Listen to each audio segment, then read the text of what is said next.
second. Okay. Acha, we stopped at the clinical features of bacterial corneal ulcers. Okay, the thing that I want to keep repeating is the clinical features one by one, because जब इसकी हम management करेंगे तो हम एक एक उसके symptom and sign को एक तो symptomatically भी treat कर रहे होंगे and then obviously underlying cause को भी treat कर रहे होंगे, right?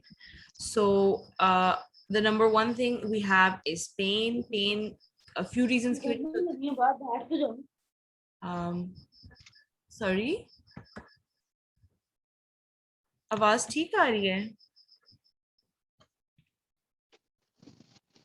Yes, ma'am. Okay.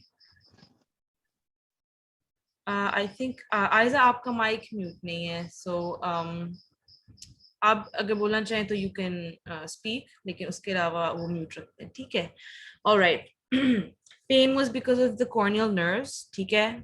It's the highest density of nerve cornea में होती हैं, और जब भी यहाँ पे कोई defect होगा वहाँ पे pain होगी.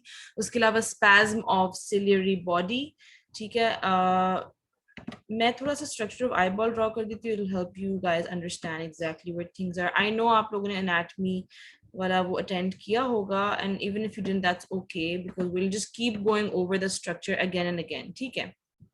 ये था, ये कॉर्निया है anterior 1/6 की, और ये स्क्लेरा है posterior 5/6. ठीक है? फिर अंदर इसके ये हमारे पास uveal tract आ रहा है. ठीक है? ये कोरोइड है सारा. फिर यहाँ पे हमारे पास सिलियरी बॉडी आती है. ठीक है? सिलियरी बॉडी यहाँ पे तकरीबन आती है, एंड देन हमारे पास आइरिस आता है. और राइट, ठीक है. अच्छा, अब इसके अंदर उन्होंने कहा है कि इसका सिलियरी बॉडी का स्पैज्म हो रहा था, this caused a lot of pain. ठीक है? And then raised intraocular pressure as well. So there was all this exudate and all this oedema happening. तो उसकी वजह से जो आई का इंटरनल प्रेशर है वो रेज हो जाएगा, उसकी वजह से प्रेशर पड़ेगा तो पेन होगी. ठीक है? फिर ब्लर्ड विजन है, lacrimation है, photophobia, redness of eyes due to all the congestion. फिर halo vision है. Oh, I thought I did not send you the picture in the group. Anyway, इसके बाद मैं भेज देती हूँ फिर. Halo vision है. I don't know if any of you swim, but जब आप पानी में बहुत देर रहते हैं तो your cornea it gets a little bit swollen. ठीक है? और उसके बाद हर लाइट के गिर्द आपको एक छोटा सा रेनबो टाइप नजर आता है. ठीक है? तो खैर I will send you a picture of what halo vision looks like. Anyway, signs के अंदर vision is reduced. ठीक है? Lids थोड़ी edematous हो जाती हैं. Conjunctiva हमारे पास जो red and congested हो जाता है. फिर limbus shows marked ciliary congestion. ठीक है? I told you कि जब भी bacterial corneal ulcer होगा तो जो हमारा ये पेरिलिम्बल plexus है ये बहुत ज्यादा engorged हो जाएगा, तो right beside the cornea बहुत ज्यादा redness होगी. ठीक है? And then the discharge is, it says it's purulent basically. ठीक है? Obviously सारे white cells वगैरह जमा हो रहे हैं. But I want you guys to understand कि हमारे जो बैक्टीरिया है वो सिर्फ कॉर्निया की हद तक महदूद है. ठीक है? जो सारा ये जो दूसरा पस वगैरह बन रही है इसमें सिर्फ वाइट सेल्स वगैरह हमारी ही बॉडी के. ठीक है? इसके अंदर बैक्टीरिया, जैसे फॉर एग्जांपल वाइट पस बन रही है, यहाँ पे हाइपोपायन बन गए, तो हमें यहाँ से थ्रू द कॉर्निया में ये नजर आ रही है कि भाई ये हमारे ये येलो कर देती है, ये पस पड़ी हुई है. ठीक है? तो it's just our own body's white blood cells जो यहाँ पे जमा हो जाते हैं. ठीक है? इसमें कोई बैक्टीरिया नहीं है, तो इसको हम स्टेराइल पस भी कहते हैं. ठीक है? तो एंटीरियर चेम्बर में जमा हो जाएगा. सो समवेयर अराउंड हियर ये सारी पस यूं जमा होना शुरू हो जाएगी, and then obviously you see it through the cornea. और इसको हम कहते हैं हाइपोपायन. ओके, अब हमने डिस्कस कर लिए फीचर्स कैसे दिखते हैं. कॉर्निया के अंदर हमें अल्सरेटेड एरिया नजर आएगा. ठीक है? और बाकी उसके इर्द गिर्द जो है ग्रेश वाइट हेजी कॉर्निया हो जाएगी. ठीक है? एंड यहाँ engorged blood vessels हैं. And then we do a 2% fluorescein dye. तो ये जो ग्रीन ग्रीन आपको नजर आ रहा है, दिस इज 2% फ्लोरेसीन डाई. और ये जो है ये यहाँ इस अल्सरेटेड एरिया के ऊपर जो है स्टेन कर देगी. ठीक है? And this is pathognomonic sign. This is a pathognomonic sign, मतलब अगर यहाँ पे डिफेक्ट ना होता तो ये डाई कभी स्टेन कर ही नहीं सकती थी, ठीक है। It will only stain an ulcerated defected area, ठीक है। अच्छा, अब इंट्राओक्यूलर प्रेशर रेज का क्या है कि in fact I already told you about the intraocular pressure raise. अच्छा, जब हमारी आईज का प्रेशर रेज हो जाता है ना, तो हम उसको ग्लोकोमा कहते हैं, ठीक है। और इनके it may develop secondary glaucoma. So how this happens basically is, मैं थोड़ा सा आपको इंट्रो भी दे दूं ग्लोकोमा के बारे में। So this is the iris के बिल्कुल पीछे लेंस है हमारा, ठीक है। और ये इसकी सस्पेंसरी लिगामेंट्स, ये ऊपर भी मैंने सस्पेंसरी लिगामेंट्स बनाए हैं, ठीक है। हमारे पास जो एक्वस की प्रोडक्शन है वो ये सिलरी बॉडी के अंदर सिलरी प्रोसेसेस होते हैं, ये एक्वस प्रोड्यूस करते हैं एक्वस फ्लूइड, एंड ये यहाँ पे, ठीक है, aqueous humour.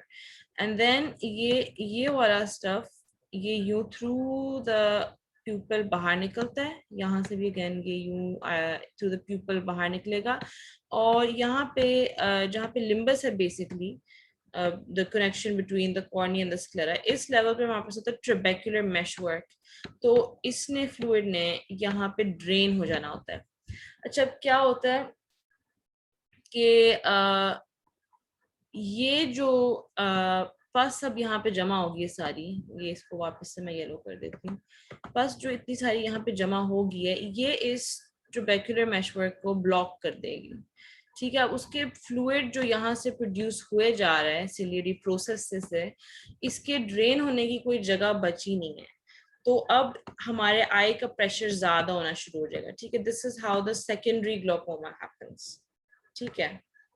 This glaucoma is not happening because of any like जैसे प्राइमरी कॉज नहीं है, ठीक है। इसका कॉज ये है कि पस जमा होगी और उसकी वजह से अब यहाँ पे ड्रेन नहीं हो रहा सही से एक्वस ह्यूमर, ठीक है। अच्छा, अब हमारे पास मैनेजमेंट को देख लेते हैं। मैनेजमेंट के अंदर द इम्पोर्टेंट थिंग इज कि इस वाले इशू को एज सुन एज पॉसिबल आपने सही करना है। वैसे तो आई के मोस्ट इश्यूज बहुत ज़्यादा क्रिटिकल होते हैं, because literally anything can happen और आपका विजन जो है वो बहुत ज़्यादा लॉस हो जाता है, ठीक है, और वो भी परमानेंटली, ठीक है। तो इन पेशेंट्स को सबसे पहले जो बैक्टीरियल कॉर्नियल अल्सर वालों का, इनको हमने एडमिट कर लेना है, ठीक है। और हमने क्या करना है, उनके कोई भी प्री डिस्पोजिंग फैक्टर्स है ना उनके, फॉर एग्जांपल अगर वो कॉन्टेक्ट लेंस वगैरह पहनते हैं तो वो उनके छुड़वा देने हैं, ठीक है। अगर कोई भी जैसे ऑक्यूलर ट्रॉमा मतलब हुआ है, मतलब उनकी आंख के अंदर कोई चोट लगी है या जैसे कोई मेटल का हिस्सा फॉर एग्जांपल घुस गया था, तो वो आंख से आपने रिमूव कर देना ताकि वो फर्दर डैमेज ना कॉज करे, ठीक है। कोई इम्यूनोसप्रेशन हुई भी for any reason, for example अगर पेशेंट डायबिटिक है तो उसकी शुगर वगैरह को कंट्रोल में लाएं, या अगर patient is on any immunosuppressive drugs तो डिपेंडिंग ऑन हिज और हर कंडीशन थोड़ा सा उनको देख लीजिए, और या फिर कोई और इम्यूनोसप्रेसिव वो है सोर्स, तो उसको कम कर लें, ठीक है। सो पहले क्या हुआ, आपने एडमिट कर लिया, फिर आपने जो प्री डिस्पोजिंग फैक्टर्स थे उनको आपने रिमूव कर लिया, ठीक है। आपने उसके बाद सारी करनी है इन्वेस्टिगेशंस। अब बिकॉज आप फोर्थ ईयर में आ गए हैं तो मैं आपको एक सेट ऑफ इन्वेस्टिगेशंस बता देती हूँ जो तकरीबन हर पेशेंट के होते हैं, ठीक है। लाइक लिटरली इमरजेंसी में जाए तो ये हर पेशेंट के होते हैं। सीबीसी जरूर होता है, कंप्लीट ब्लड काउंट, ठीक है। कंप्लीट ब्लड काउंट, साथ में अगर वैसे इन्फ्लेमेशन वालों के लिए ईएसआर वगैरह कर लेते होते हैं, जरूरी नहीं है सबके लिए करें। ईएसआर जस्ट टेल्स यू कि इन्फ्लेमेशन हुई हुई है, इट्स एन इन्फ्लेमेटरी मार्कर, ठीक है। फिर ब्लड शुगर करते हैं, तकरीबन हर किसी की ब्लड शुगर होती है, और यूरिन करते हैं कंप्लीट, ठीक है। ये इन्होंने वैसे ऑप्थेल्मोलॉजी के लिए लिखे हुए हैं। अगर मैं डिटेल में जाऊंगी तो मैं मेडिसिन पढ़ाना शुरू हो जाऊंगी। खैर, let's just stick to this, ठीक है। तो ये जो बेसिक टेस्ट है हमारे तकरीबन हर पेशेंट के होते हैं, तो अगर आप ये सिर्फ याद कर लें, स्पेशली फॉर ऑप्थेल्मोलॉजी, ये इनिशियल टेस्ट में याद कर लें एंड देन ऑब्वियसली आगे टेस्ट होंगे, ठीक है। तो अब हमने रूटीन इन्वेस्टिगेशन ये वाली करा ली, एंड देन हमने माइक्रोबायोलॉजिकल इन्वेस्टिगेशन करनी है। अब इस पूरे चैप्टर में स्पेशली जो बैक्टीरियल अल्सर या कोई भी इस तरह का अल्सर है तो आपने स्क्रैपिंग जरूर लेनी है, ठीक है। आपने कॉर्निया की स्क्रैपिंग लेनी है, और ये कैसे करना है ये एमसीक्यू पॉइंट में बता देती हूँ कि आपने स्क्रैप करना है base and margin of the ulcer, ठीक है। ये एमसीक्यू में पूछते हैं कि किधर से आपने सैंपल लिया ना, तो ये हमारे पास ये कॉर्निया है, ठीक है, ये हमारे पास ये अल्सर बना हुआ है। तो आपने सबसे पहले क्या किया, आपने उसको एनेस्थीसिया वाले ड्रॉप्स डाले, ठीक है, उसका ज़रा थोड़ा जब एनेस्थेटाइज हो गया सिस्टम, तो फिर आपने जो है एक दो चीज़ें होती हैं, ठीक है, एक तो हमारे पास वो किम्यूरा स्पैचुला है और एक हमारे पास नीडल है। अब हमारी सेटिंग में usually we use this 20 gauge needle, ठीक है, तो 20 गेज नीडल से आपने स्क्रैपिंग्स वगैरह ले ली।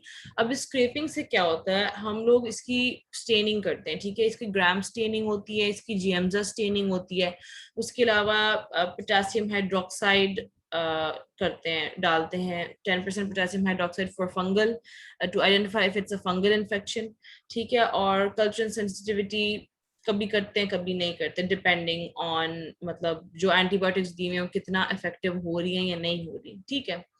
अच्छा, अब हमने ये इन्वेस्टिगेशंस में सबसे ज्यादा जरूरी आपने स्टेनिंग वाली बात याद रखनी, ग्राम स्टेनिंग, ठीक है।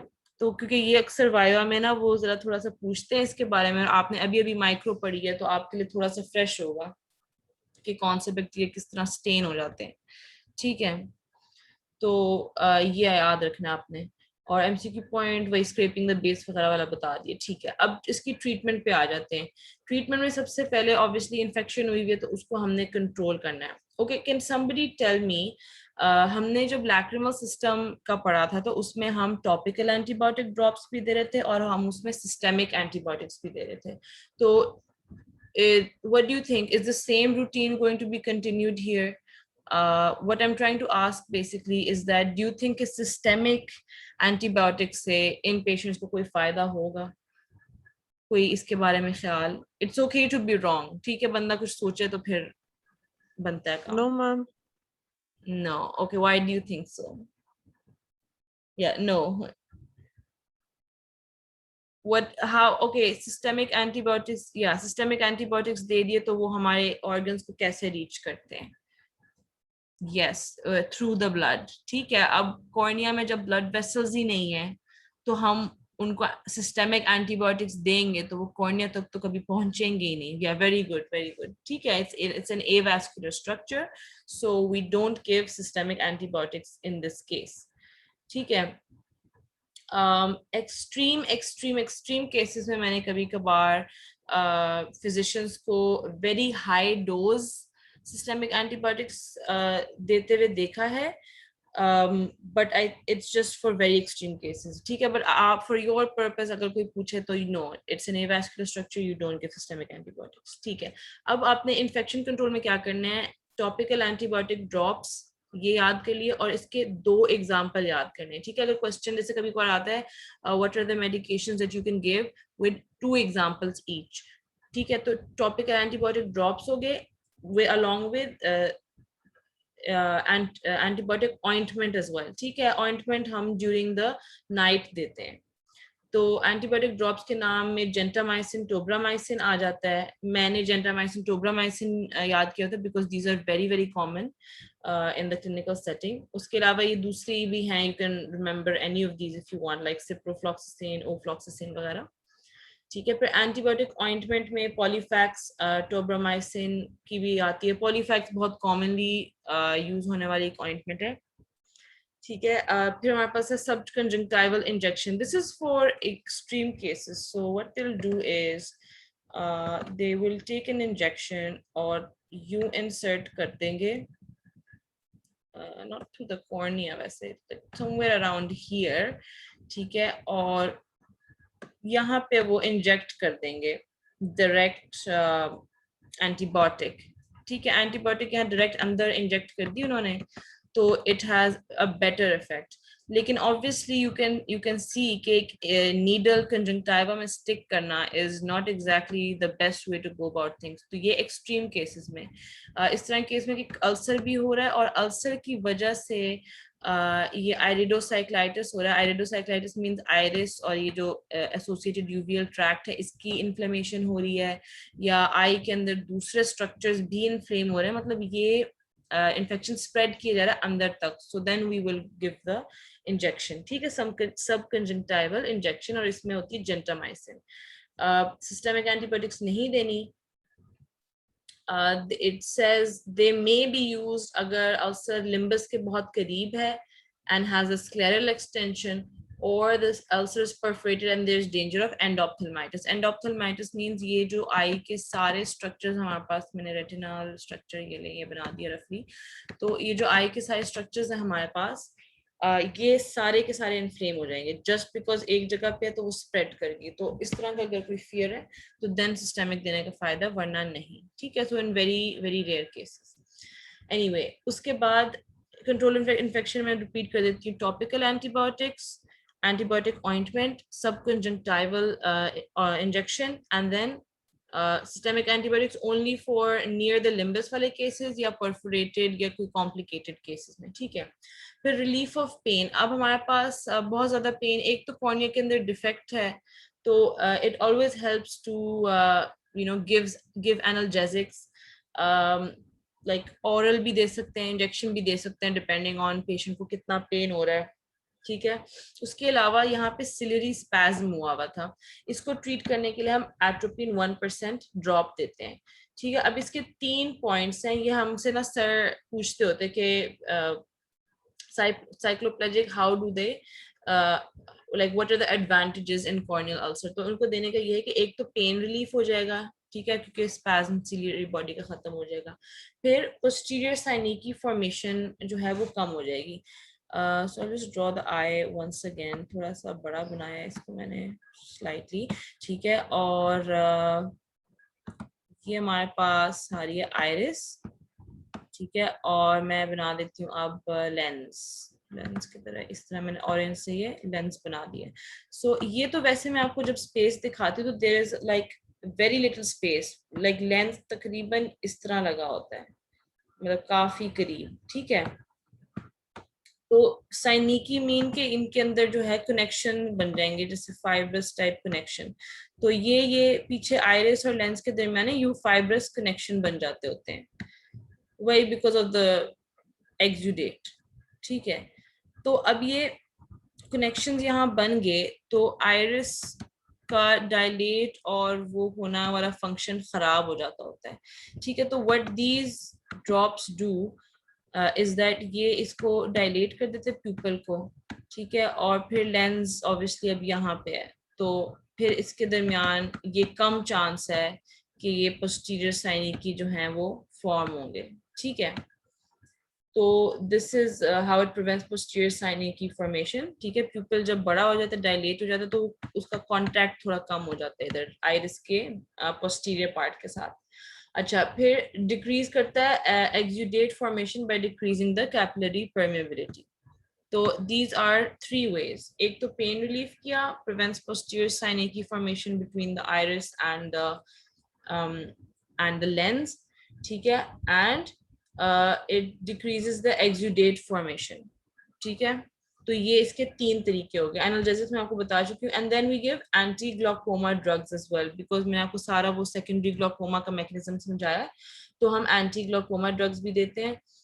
बीटा ब्लॉकर्स दे सकते हैं उसके लिए, फिर कार्बोनिक एनहाइड्रेज इनहिबिटर्स दे सकते हैं, और हमने मायोटिक ड्रग्स नहीं यूज करने.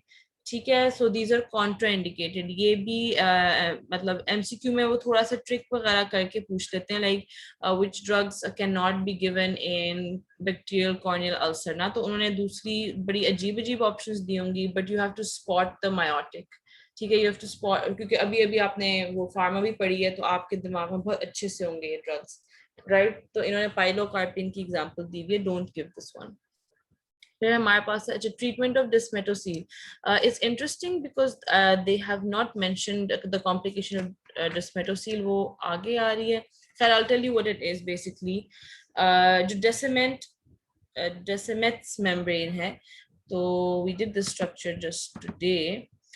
तो पहले हमारे पास आउटसाइड से इनसाइड कर लेते हैं. आउटसाइड जो है ये एपिथेलियल लेयर है, इसके नीचे बोमेन लेयर है, फिर स्टोमा की अच्छी खासी लेयर है, फिर डेसिमेट्स मेम्ब्रेन है, फिर एंडोथेलियल लेयर है. ठीक है, तो इसको ये वाली मेम्ब्रेन को क्या होता है, ये इस तरह बबल सा बना देती है. ठीक है, और ये आपको ये स्लिट लैम्प एग्जामिनेशन पे नजर आ जाता होता है, ये वैसे नहीं नजर आता. इस तरह का यूं ये बबल बना देती है इधर, ठीक है, इन लाइक रैंडम प्लेसेस। तो ये बबल्स जब बन जाते हैं तो इसमें क्या कह सकते हैं, it makes the cornea basically weak. जब ये बबल बन रहा है इसका मतलब ये कि हमारी कॉर्निया की इतनी डिस्ट्रक्शन हो गई कि ये वाला एरिया ये लूज हो गया, ठीक है। तो इट मीन्स कि परफोरेशन जो है तकरीबन होने वाली है, राइट। तो परफोरेशन जो है क्या कहते हैं, परफेक्शन को हमने अब प्रिवेंट करना है, ठीक है। और वी वांट कि अगर यहाँ पे जो भी थोड़ा बहुत डिफेक्ट है वो रिपेयर हो जाए, राइट। तो अब हम देंगे, एक तो एंटी ग्लोकोमा ड्रग्स देने हैं, IOP, intraocular pressure, excuse me, हम लोग उसको आईओपी कहते हैं, बट इट्स बेटर के आई यूज द फुल टर्म्स, ठीक है, क्योंकि वाइवा में अगर आप शॉर्ट फॉर्म यूज करें तो they don't like it. Intraocular pressure कम करते हैं एंटी ग्लोकोमा ड्रग से, ठीक है। फिर प्रेशर बैंडेज करते हैं, प्रेशर बैंडेज आपको मैकेनिकल सपोर्ट देती है, बट प्लीज नोट आपने एक्टिव बैक्टीरियल इन्फेक्शन में बैंडेज नहीं लगानी है, ठीक है। अल्सर के ऊपर अगर अगर बैक्टीरियल, जैसे अभी हमने बैक्टीरियल इन्फेक्शन ही पढ़ रहे हैं, तो जब एक्टिव इन्फेक्शन होगा मतलब बहुत ज्यादा पस हुई हुई है और मतलब there is a lot of congestion and all of that, उसके ऊपर बैंडेज नहीं लगानी, क्योंकि वो क्या करेगा, वो उसको ना एक बड़ा वार्म और मोइस्ट किस्म का एनवायरनमेंट देगा, तो बैक्टीरिया और ग्रो करेगा, ठीक है। तो you have to be careful. पहले आपने टॉपिकल एंटीबायोटिक्स वगैरह सब दिया और उस हिसाब से, और फिर आपने प्रेशर बैंडेज का एक, it's a clinical decision basically, आप देखते हो कि इसका इन्फेक्शन काफी हद तक अब इम्प्रूव हो रहा है तो फिर मैं आप प्रेशर बैंडेज लगा सकता हूँ फॉर मैकेनिकल सपोर्ट। उसके अलावा you also find bandage contact lens. Straining factors को आपने अवॉइड करना है, कफिंग, स्नीजिंग, ठीक है। और अगर किसी को कॉन्स्टिपेशन है तो उसको फिर आप लैक्सेटिव्स दे दें, बिकॉज उनका स्ट्रेन करना अच्छा नहीं है। Then there are a few ways which are less commonly, मतलब it depends though कि कितना सिवियर है, बट हर किसी पेशेंट को नहीं आप ये दे रहे होते, ठीक है। एक तो है कंजंक्टिवल फ्लैप, तो आपने कंजंक्टिवा को थोड़ा सा पीस लिया और उसके ऊपर कॉर्निया के ऊपर यूं कवर कर लिया, ठीक है।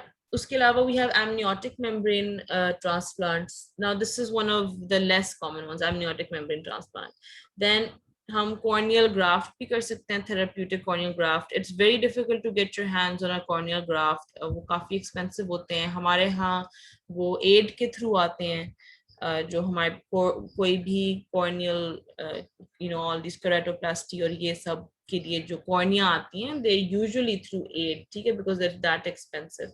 फिर हम पार्शियल थिकनेस ग्राफ्ट यूज कर सकते हैं। ग्राफ्ट जस्ट मीन्स के किसी और की कॉर्निया का हिस्सा जो है उन्होंने यूं उतारा हुआ है, तो obviously it's going to be from a dead body. आप लाइव इंसान के कॉर्निया तो नहीं उतार सकते, फुल थिकनेस हो या पार्शियल थिकनेस हो, ठीक है। तो इट्स फ्रॉम कैडावर्स। अच्छा, स्ट्रेनिंग फैक्टर्स का मैंने क्या बताया था, स्ट्रेनिंग फैक्टर्स में कफिंग और स्नीजिंग से उनको उनको वार्न करना है कि कोई भी फैक्टर जो आपको कफ या स्नीज करने पे ज्यादा वो कर रहा है, फॉर एग्जांपल जैसे कुछ लेडीज को सफाई करते वक्त बहुत ज्यादा स्नीजिंग आती है, तो we will ask them to either avoid it या वो मास्क पहन के करें ताकि डस्ट ना अंदर जाए। और या फिर किसी को कॉन्स्टिपेशन है तो हम उसको लैक्सेटिव्स दे देंगे, किसी को एलर्जीज हो रही हैं तो उनसे कहेंगे एंटीहिस्टामिन्स अपनी आप रेगुलरली लें ताकि आपको स्नीजिंग ना हो, ठीक है। So we want to minimise straining factors, क्योंकि जब भी हम, अच्छा आपने नोटिस किया होगा जब हम स्नीज करते हैं या जब हम कुछ इस तरह करते हैं तो हाई प्रेशर काम तो आंखें थोड़ी बंद हो जाती हैं, ठीक है, आईलिड्स का थोड़ा वो उसके ऊपर आ जाती हैं। Now why this is important is I read somewhere कि if we were to sneeze and we kept our eyes open, it's very possible that हमारे आई का प्रेशर इतना ज्यादा रेज हो जाएगा कि like it would just like pop out. So this is a very gruesome fact. I don't know अगर ये legitimate information है भी या नहीं, बट जब भी हमारी बॉडी स्ट्रेन करती है, उप्स मैं तो सारा कर दिया, एनीवे, जब भी हमारी बॉडी स्ट्रेन करती है तो हमारी आई का प्रेशर ज्यादा होता है, ठीक है। ओके, तो ये हमने इसको कर लिया। आपने सिर्फ इनके ना नेम्स याद करने हैं। तो ट्रीटमेंट ऑफ डिस्मेटोसील, अगर फॉर एग्जांपल क्वेश्चन आ गया ट्रीटमेंट ऑफ डिस्मेटोसील, आपने सिर्फ लिस्ट कर दिया anti glaucoma drugs, pressure bandage, contact lens bandage, avoid straining factors, conjunctival flap, amniotic membrane transplant, therapeutic corneal graft, partial thickness graft. ठीक है, and all these things obviously ये simultaneously use हो रही, it's like an either or kind of situation, but ये सारे आपने list में लिख देने हैं, ठीक है। और अच्छा, अब हम चले जाते हैं परफोरेटेड कॉर्नियल अल्सर की ट्रीटमेंट पे। पहले तो डिस्मेटोसील बन रही थी, एक बल्ज बन रही थी ना कि वो परफोरेट होने वाला है, लेकिन अब वो परफोरेट हो गया है। तो अब हमने क्या करना है, एक तो टॉपिकल एंटीबायोटिक्स की बहुत ज्यादा हाई डोज देना शुरू कर देनी है। 1% एट्रोपिन ड्रॉप हम वो प्राइमरीली जो है वैसे पेन रिड्यूस करने के लिए दे रहे थे, उसके दूसरे फायदे भी हैं, बट पेन के लिए वो स्पैज्म, सिलियरी स्पैज्म को कम कर देगा। फिर हमने एंटी कोलेजनेज मेडिकेशन देनी है। Now why we are doing this right now is because जब हमारे पास अब वो रिपेयर का प्रोसेस शुरू होगा, तो मैं आपको बताया था वो एक हैजर्डली बहुत तेजी से कोलेजन फाइबर्स को जो है अजीब अजीब तरीके से ना लेयर करना शुरू कर देगा just to fill up the defect. तो हम नहीं चाहते कि वो, हम चाहते हैं कि स्ट्रोमा जो है जो भी अगर रिपेयर हो रहा है तो कम से कम वो थोड़ा बहुत तो एक यूनिफॉर्म मैनर में, ये ना कि वो हैजर्डली वहां पे हो रहा हो, ठीक है सिस्टम। फिर प्रेशर पैड एंड बैंडेज। अच्छा, अब ये भी again it's a clinical decision, हम कभी भी एक्टिव इन्फेक्शन के ऊपर पैड या बैंडेज नहीं लगाते, हम उसको कवर नहीं करते। वी मेक श्योर कि इन्फेक्शन काफी हद तक खत्म होगी हो, ठीक है। तो you can write this, obviously अगर UQ आ जाता है, जो आ जाता होता है कि treatment of perforated corneal ulcer, तो आप इसको लिस्ट कर दोगे, बट अगर आपसे वाइवा में पूछे तो be very careful before mentioning it, ठीक है। फिर टिश्यू एडिजिव ग्लू हमारे पास है। अच्छा, ये MCQ है, इसका नाम आपने याद करना, साइनो एक्रिलेट ग्लू जो है, इसका नेम आप याद कर लें, ये MCQ में आता है, ठीक है। फिर कंजंक्टिवल फ्लैप यूज कर सकते हैं, again amniotic membrane transplant use हो सकता है, और फुल थिकनेस ग्राफ्ट हो सकता है, ठीक है। तो this again treatment of corneal ulcer की आपने हेडिंग्स या फिर जैसे नेम्स याद करने हैं कि topical antibiotic, 1% atropine, anticholinesterase, pressure pad, tissue adhesive glue, conjunctival flap, amniotic membrane transplant, full thickness graft, ठीक है। इसको हम थेरेप्यूटिक केराटोप्लास्टी भी कहते हैं, just means you are replacing the cornea, ठीक है। अच्छा, अब treatment of healing corneal ulcer, ये भी UQ आ चुका हुआ है। तो इसके अंदर भी आपने, इसमें वैसे लिखे ही पॉइंट्स इन्होंने एक्सप्लेन करने की जहमत भी नहीं की ज्यादा, ठीक है। तो कंजंक्टिवल फ्लैप कर सकते हैं आप। फिर कुछ लोग टार्सोग्राफी करते हैं। Can anybody remember what tarsorrhaphy was? आप माइक ऑन करके भी बता सकते हैं टार्सोग्राफी क्या थी।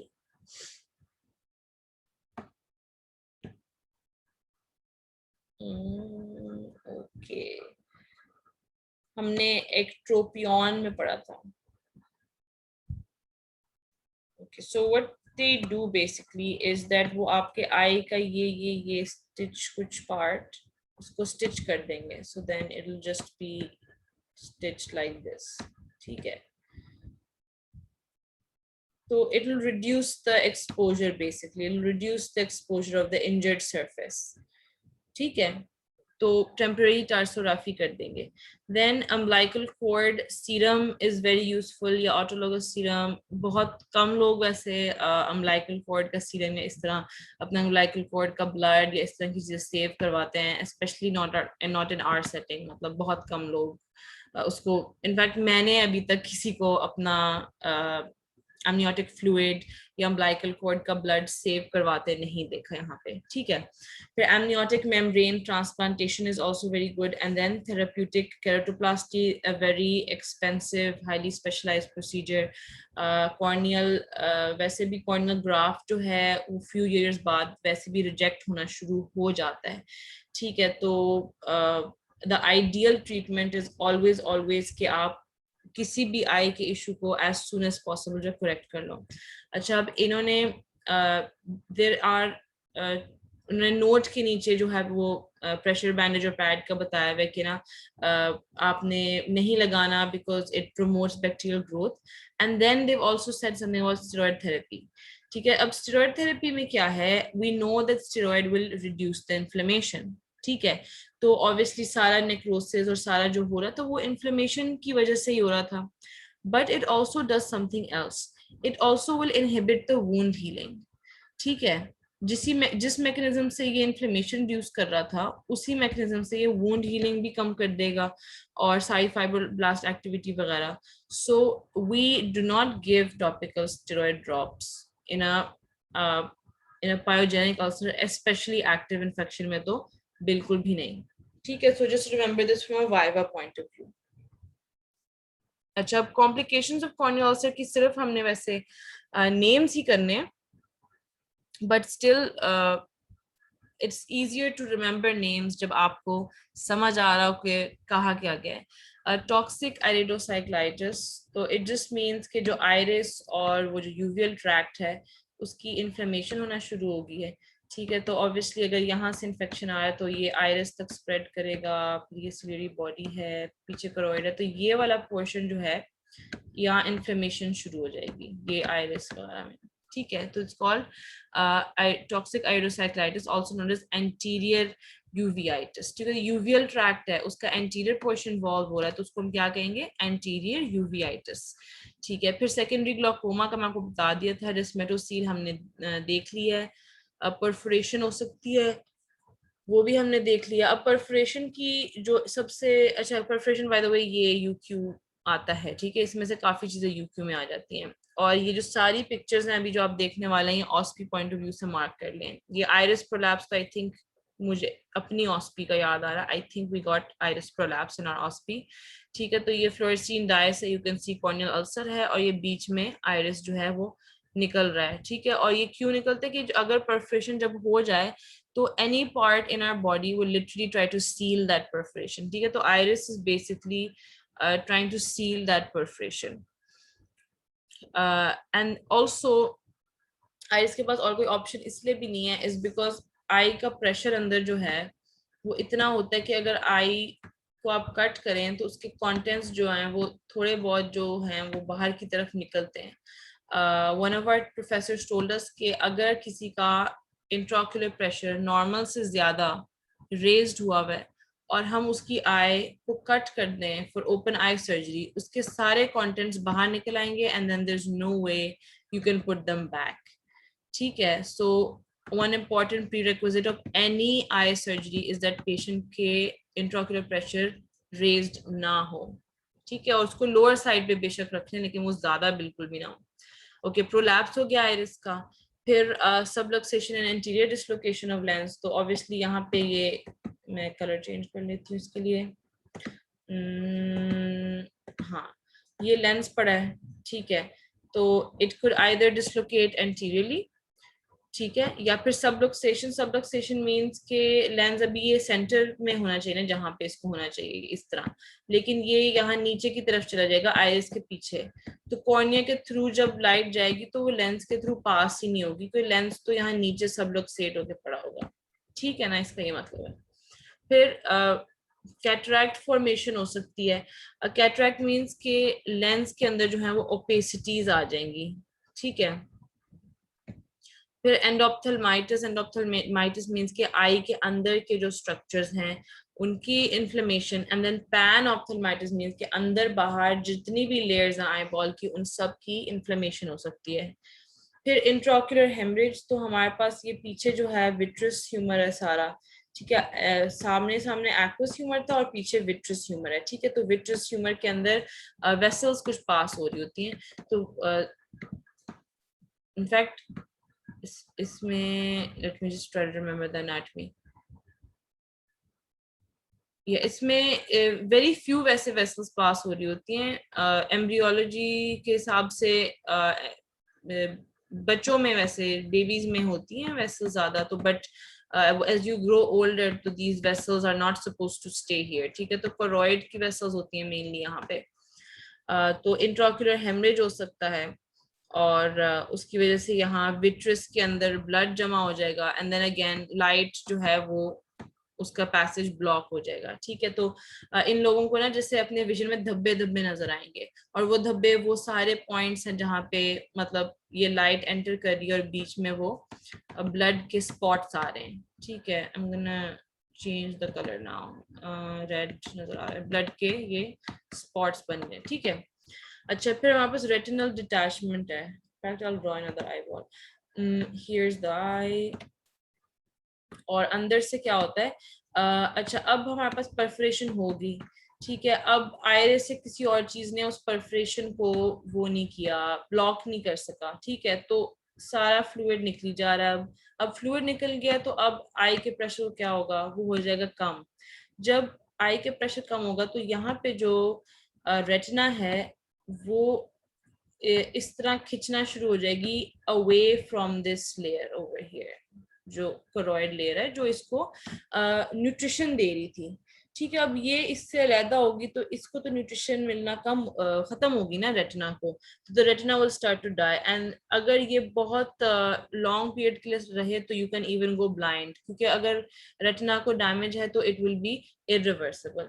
ठीक है, फिर एंटीरियर साइनिकी और एडजस्ट एंटीरियर, हमने पोस्टीरियर साइनिकी देखे थे कि ये लेंस था तो ये आइरिस और लेंस के दरमियान जो है कनेक्शन था, इसको पोस्टीरियर साइनिकी कहते हैं। फिर यहाँ पे ये कॉर्निया है, तो यहाँ अगर परफोरेशन हो गया तो आइरिस तो यहाँ आके चिपका पड़ा है just because things are leaking out of here this way, तो यहाँ पे साइनिके बन सकते हैं। ठीक है, connections over here,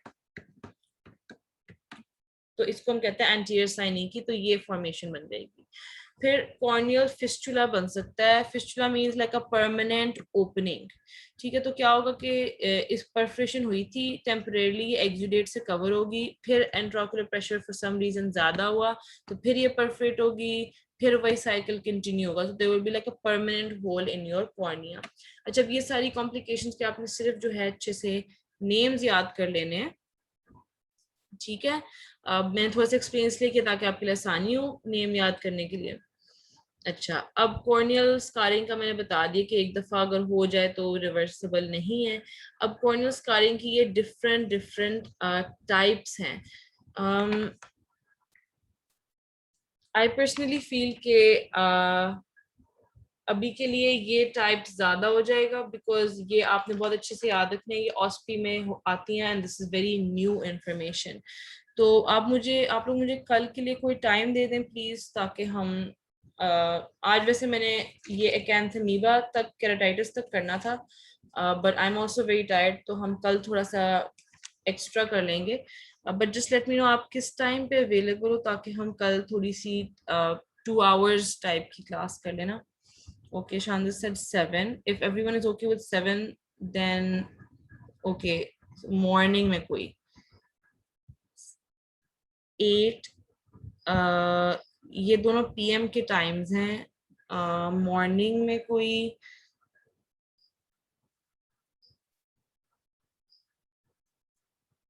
okay, alright, ऐसा करते हैं ग्रुप में डिसाइड करके ना मैं आपको टाइम अभी भेज देती हूँ because I was using my personal account, I just notice, तो ये मीटिंग खत्म होने वाली है। तो हम व्हाट्सएप में अभी डिसाइड कर लेंगे। ठीक है, तो आई थिंक ये आई एम बिट नर्वस, ये मीटिंग अभी बंद हो जाएगी। ठीक है, तो just send your timings in the group, तो let's negotiate and let's come to a common timing. ठीक है ना? ऑलराइट गाइस, अल्लाह हाफिज।